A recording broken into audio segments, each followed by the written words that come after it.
The opportunity is investing in agriculture. The opportunity is Africa. Brought to you by Africa Eats on Africa Business Radio. My name is Ogwal Joseph, founder and CEO of Agro Supply. We are an agri-tech company that work with smaller farmers. We develop a layaway payment system to help farmers pay and invest their money into agricultural inputs without taking credit. Okay, and you mix two business models in there. You say layaway system and investing. So which is it? Is it a prepayment or is it investment or is it a mix of the two? How does it actually work?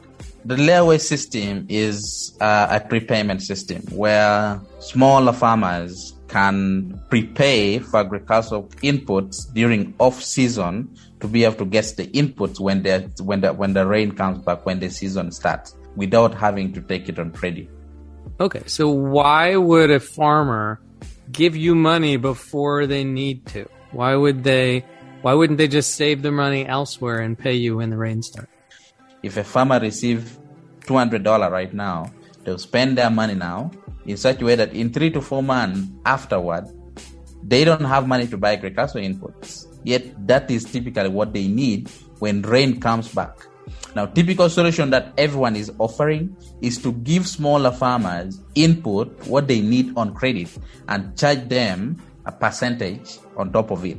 But as Agro Supply, we came up with a unique model, a prepayment system to help smaller farmers plan for their season in advance and then start making small payment toward their goal with paying for agricultural input, directly investing their money into agricultural input instead of waiting after 3 or 4 months and then we give them seeds on credit when they don't have the money. These farmers have already paid for their input. We just deliver them to the bottom of the pyramid where they are, give them the necessary training they need, and then they continue with their season as normal without Agro Supply having to go after them for payment or farmers having to worry about Agro Supply going to them looking for their money when another season starts. Okay. So that is why smaller farmers trust our system to prepare for agricultural inputs in advance instead of taking them on credit. Okay, thanks for that explanation. I think what's missing in there for American and European ears is the alternative, right? So here, what a farmer would do is they would put the money from the previous season and they would put it in the bank. And then maybe they even have a separate savings account that they would put some of the money away into that savings account so that when they needed to pay for seeds and other inputs the next season, they would just take it out of the bank. And the difference is in Uganda and East Africa and Africa as a whole, most people don't have a bank. Yeah, that is actually true.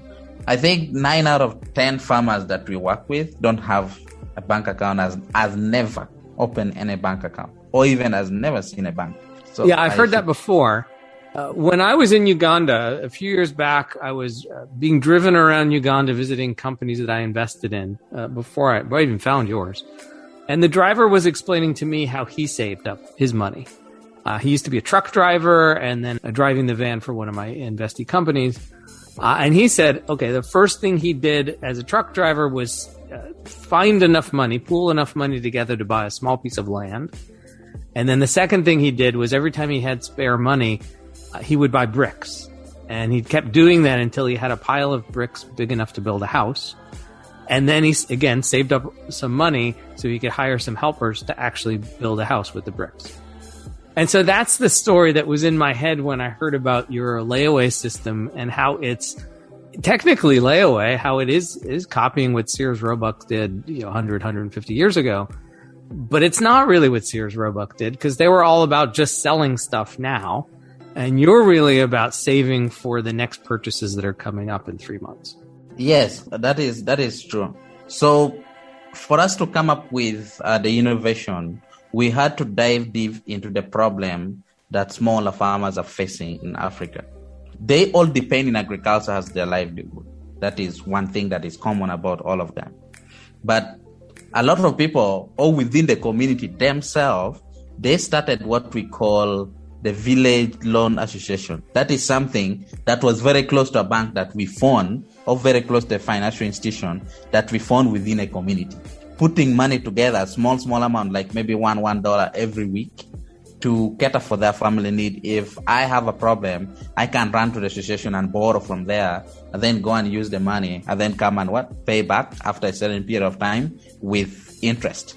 But that kind of arrangement, saving within the community, but it's not directed within a specific investment. Okay, so yeah, and it's not for it's more for emergency savings and rainy day funds, not for known needs coming up in a month or two, right? Exactly. We came up with the idea. We came up with something that would still help farmers to have money to cater for their family need, as well as putting a small amount of money directly into investing into agriculture. Because when rain comes back today in a typical African home, every farmer will start looking for input, that is seed, fertilizer, or anything that will get them to start farming. Farmers will not go around looking for whatever that they don't need. Every farmer, when rain comes back, looks for seed, fertilizer, and other things. And seed is the foundation of agricultural production. So if we can get good quality seed to smaller farmers, that means that we would increase the production as well as increase the income. Okay, so I hear this term all the time, good quality seed. What's the normal? What's the bad quality seed? What's the difference in production between the everyday seed and the good quality seed? When it comes to seed, there is what we call the old generation of seed, the political seed, which is seed that were grown long time ago by our parents. Now, those things are worn out, because just like innovation keep coming up in people's life, where people use now Uber to move around, people are using cashless transaction and so on. Even in the agricultural sector, there are always innovation in innovating seed. Now there's what we call hybrid seed. These are seed with high genetics that germinate with high germination rate and has high production capacity. But the only difference is that hybrid seed are expensive, but the output of hybrid seeds are so high compared to any other variety. So but high, like 10% or 50% or double? It's actually double compared to the political or the down generation seed that we used to plant. But because of poverty and because farmers doesn't plant very well, they are forced to keep using those other low producing variety of seed of long ago and getting low production. And so what kind of crops do your farmers grow? For now, we have different variety of maize. We have about three of them. We're doing soybean, we're doing sorghum, and we're introducing sunflower and beans very soon. Nice. And how many farmers do you work with? Right now, we have 16,210 farmers that we're working with across. And that's in what, 3 years you grew to that size? Because I think when I met you, it was 5,000 or 6,000 farmers. That is starting from 2018. That ever since we launched the system. And what's coming next? What are you going to do besides a few more crops and a lot more farmers?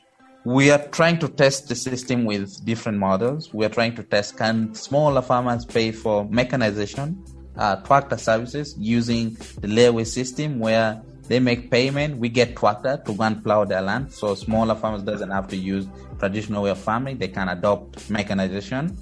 There are also other talks about smaller farmers wanting to use the layaway system to use for financing assets. That is something that we're thinking as a company. But I see that the future is really brilliant for Agro Supply.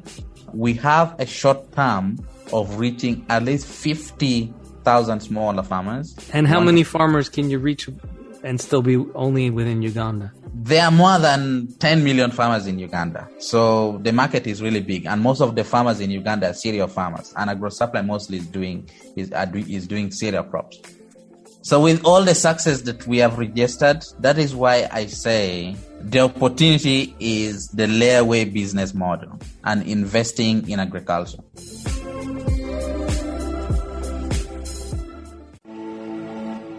The opportunity is Africa. Brought to you by Africa Eats on Africa Business Radio.